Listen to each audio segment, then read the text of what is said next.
Hi, welcome to Bumpy Roads RV Life. I'm Tammy. I'm Chris.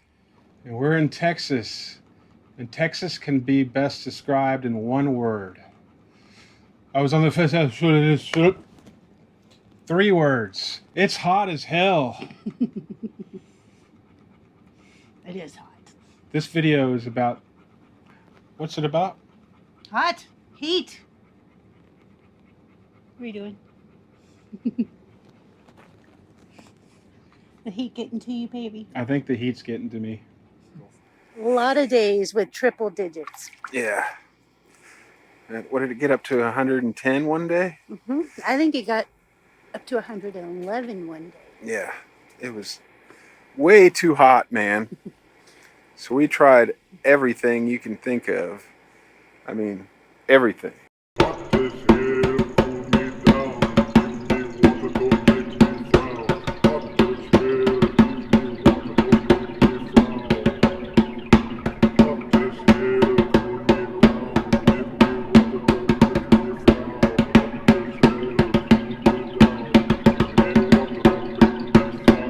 We watched every video out there and we tried everything. Yep. The reason we can't keep our RV cool enough is because we are on 30 amps, or we were on 30 amps. Yeah, we were on 30 amps and we have a 50 amp RV. So we could only run one AC. Yeah, and it just couldn't keep up. Even with all the things that we tried, they helped, of course, but it just wasn't enough because of the 30 amp situation. And the 110 degree situation. Yeah. It's usually enough to have one AC for us, but not in the summer in Texas. No way. So we tried the Reflectix. Yes, we did. We put Reflectix up with the command strips. We tried Velcro first, but the heat from the windows, that didn't last. Yeah. So we switched over to the command strips and actually put them on the frame of the window and not on the glass. Yeah. And that seemed to help a little bit. Yeah, and we'd seen some people saying that if there's like at least an inch gap between the Reflectix and the window, it works better. I don't know if that's true or not, but it definitely stays up better. Yes. Yeah. We tried, putting it right on the window and it just melted right off. I'm melting! Oh, what a world! The Velcro did. So anyway, yeah, the command strips were the thing.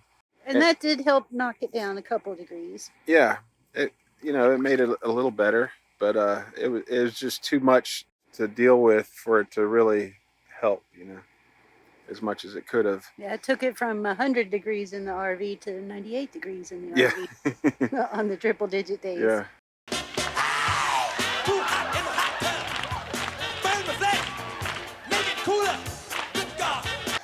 It wasn't the magic solution that we thought. Yeah, or that we'd hoped. So then we decided to try the portable AC. Yep, we bought a Toshiba portable AC unit and thought maybe this thing will do the trick. It heated at like a 5-foot area. It cooled, not heated. I mean heated, yeah. It cooled. It cooled.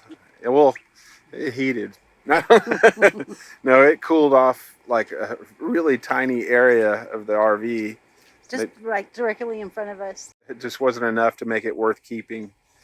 Not for it was almost $500. Yeah, so we took it back. It just wasn't the solution we were looking for either. Now, we do have the Arctic Chill, Arctic Air. Yeah, Arctic Air, I think is what it's called. In your studio.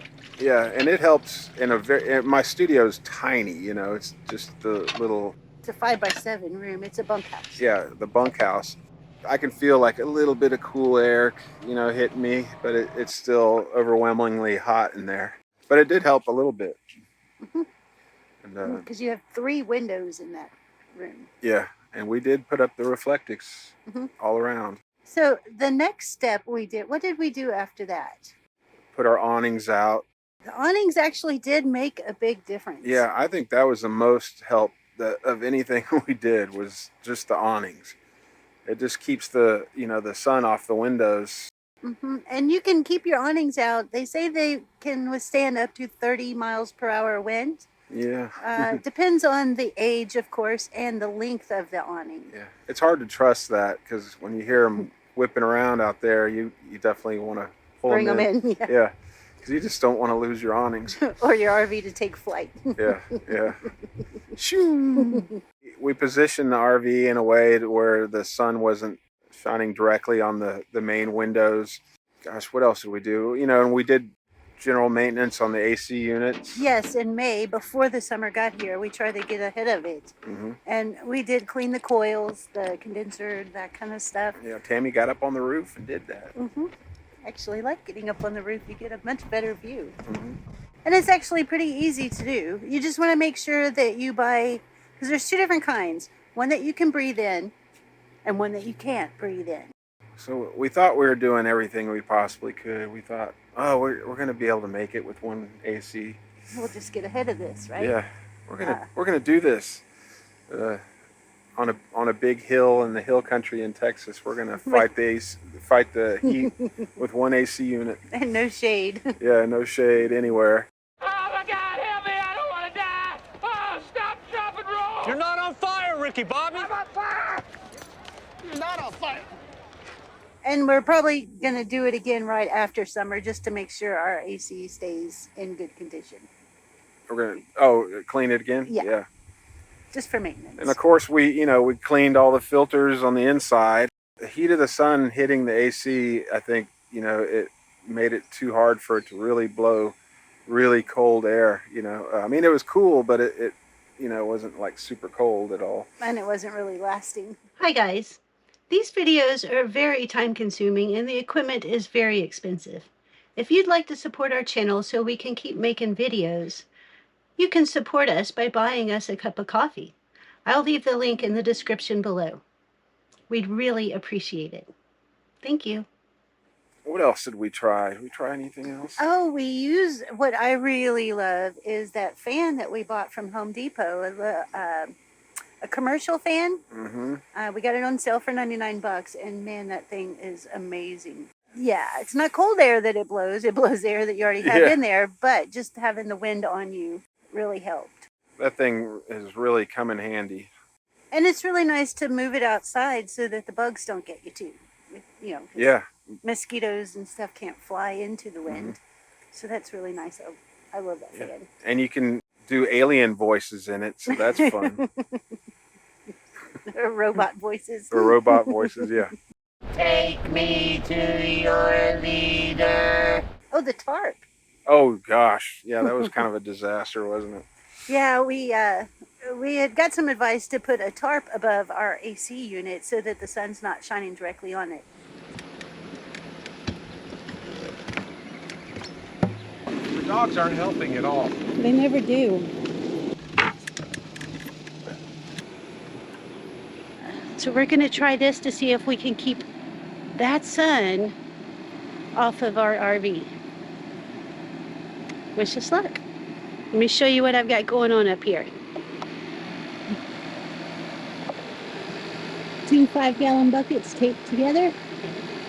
Put a needle on the bottom so it doesn't scratch our roof. One on each side of our AC unit. And hopefully that will create enough airflow to help our AC run better without the sun shining straight down on top of it.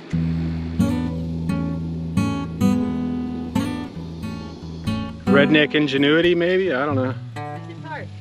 Maybe I'm not enough redneck to ingenuify it.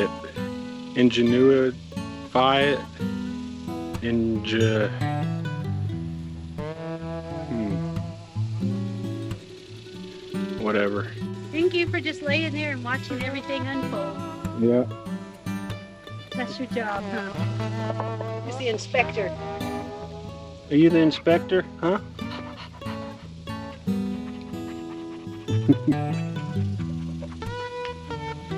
He's helping, honey. Yeah. Feels better out here than it does inside the RV. Yeah, I know. At least the wind's blowing out here. Mm-hmm.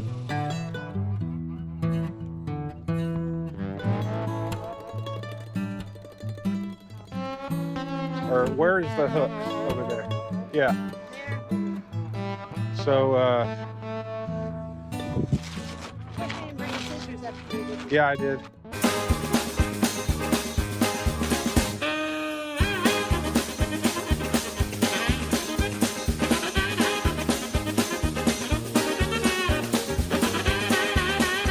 Well, it's far from perfect, but hopefully it'll work. So what do you think? You think it's gonna work? I hope so. This wind up here is driving me crazy. I don't know. Hope it stays.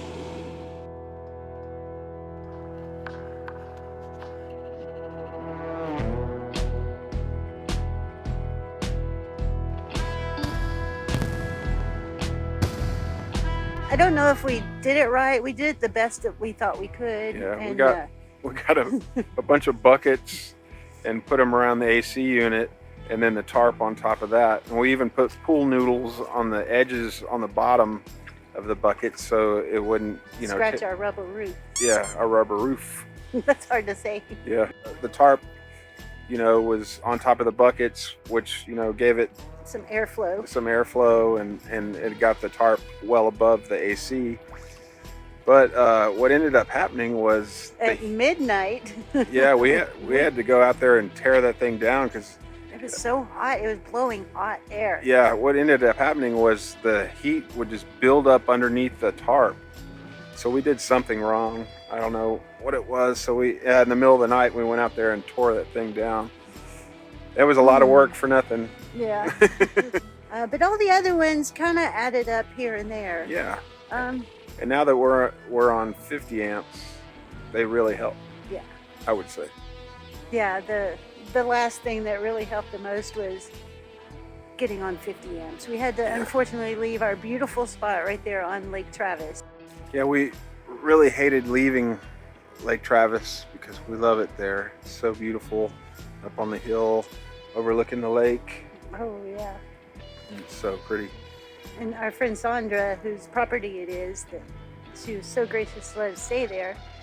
She has a swimming pool, so we would go jump in the pool a couple of times a day just to cool off. Yeah. It was nice. And we'd also take the dogs down to the lake so they could cool off as well too. They love the lake. Chase the rocks. Yeah, chase the rocks. Chase the turtles. Yeah. The ducks. Whatever they could find to chase, they would chase. They had so much fun there. And they could run free there because they're on 300 acres, you know, with no other people or animals anywhere around, really. We loved it there, but how did we end up here? Well, I think it was on one of those like 111 or 112 days. We just couldn't take it anymore. Yeah. So I went on to the Workamping Facebook page, and this place popped up, and it was like 3 minutes before I got on, and they were looking for a couple to replace a couple that had an emergency and had to go back home for a bit. So I told them that we were extremely interested, and we wanted to start work camping. Yeah. And this is a great one just for our first one. I thought I was going to lose my husband. We had a little mishap on the road. Do you want to tell them about that? That was really scary. Yeah. Well, learned a valuable lesson. Don't ever look down when you're driving on these, especially if you're out here in the hill country. Oh my God, these roads are so crazy. I looked down for 1 second, went off the road, tore up the underbelly of the RV. It just seems like we lost insulation and that black stuff that holds it all up there. I don't think we caused any damage, hopefully. Oh man. Oh, I nearly jackknifed. It was pretty brutal.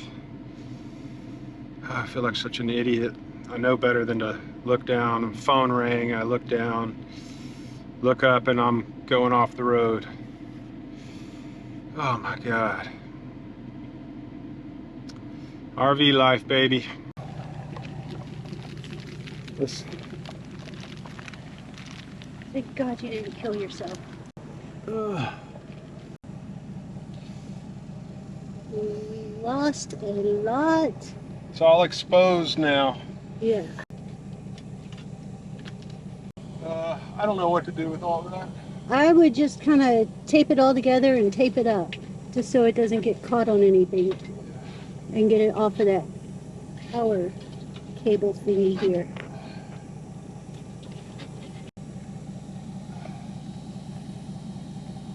Oh, that's the tank. Oh, you can't tape it to that, can you? I don't know. Is it something you can tape to? I mean, like tape will stick to it?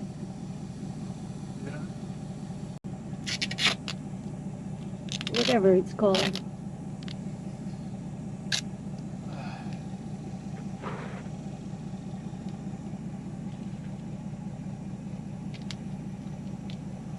This ain't gonna be pretty, I'll tell you that. Well, nobody's gonna be looking under here.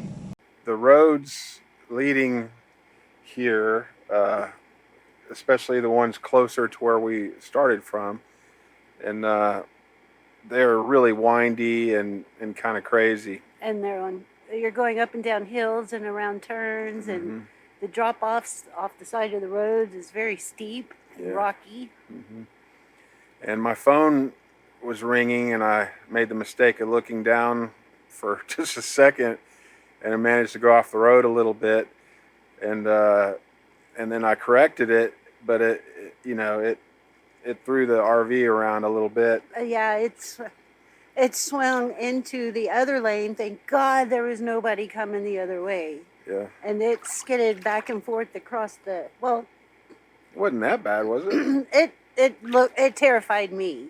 I was following him in the Forerunner, and I just thought, oh my God, I'm about to lose my husband and my home all at the same time. Thank God the truck was able to get it under control really quickly. Yeah, that's the reason you should have a good sized truck. Just because a half ton can pull it. doesn't mean it can stop it. Yeah. And man, I'm just so grateful that I had that Ford F-350 of ours, because it got that RV right back into control, and we did cause some damage to the underbelly. It just kind of ripped off the sealed underbelly a little bit. The sealed underbelly and the insulation, but so far we haven't been able to find any damage besides that. It was an eye-opening experience for me. You just can't let your guard down. You have to always be watching the road, especially if we're on a really windy, hilly, rocky road. Yeah. My phone rang, and I just looked down for a second. That's all it took. Yeah, I'm still kind of shaken just thinking about it now. It was terrifying. Everything flashed before my eyes there. So you always definitely want a more powerful truck than you really need. So after, risking our lives to get here, we got this cool water trough swimming pool. It's a cowboy pool. That's what they call them now in Texas. Oh, okay. Cowboy pool on our campsite. We really love it. And we come out here and cool off during the day whenever we're not working. And or just to relax in the evening. Yeah, so nice. We love it. And we can sit in here and watch the antelope. It's just so cool. They feed the antelope out here at what, 8:30? 8 o'clock. 8 o'clock, yeah. At 8 o'clock, so if we can see them from here, so we can sit here and relax and watch the antelope play. And they also, they bed down for the night right around, all the way around our camper. Yeah. It's really cool. Man, we love it here. We're enjoying our jobs. We clean their cabins. They have these amazing, really romantic, tiny homes. They have, big glass windows and just 5-star luxury linens and everything. And I've read some of the notes that the people have left, and they love it. It's just so nice. Yeah. The tranquil serenity, and then they also have goats, and they have longhorns, and they have chickens and the antelopes, and you can connect with nature and just have a really romantic time. Yeah, I mean it's so nice. I clean the outside. I do the the hot tubs and the splash pad and the grill and all the furniture outside, and then she cleans the inside. Mm-hmm. And then sometimes, you know, I'll go in and help her or whatever. We're enjoying it here. People are super nice, And everybody here works as a team. yeah. If you need help, all you have to do is ask. So we're so glad to be here, and that ended up being the final piece of the puzzle as far as staying cool. The magic solution. The magic solution was 50 amps. Mm-hmm. But the other things help also, but the 50 amp was the key to The last piece. the last piece of the puzzle. Yes, that's the best way to put it. Mm-hmm. Hey, thanks so much for watching. We sure appreciate it. Hey, leave us a comment below if you can give us any suggestions on how to stay cool in the summertime, especially out here in Texas or anywhere else it's brutally hot. And we've noticed that a lot of you guys that are watching our videos are not subscribed to our channel. So please subscribe and bump that like button. And be sure and stay tuned for our next video. We're going to show you our new work camping job and all the cool things that go on here. All right, bye y'all. What they say, cool me down, give me water, don't make me frown.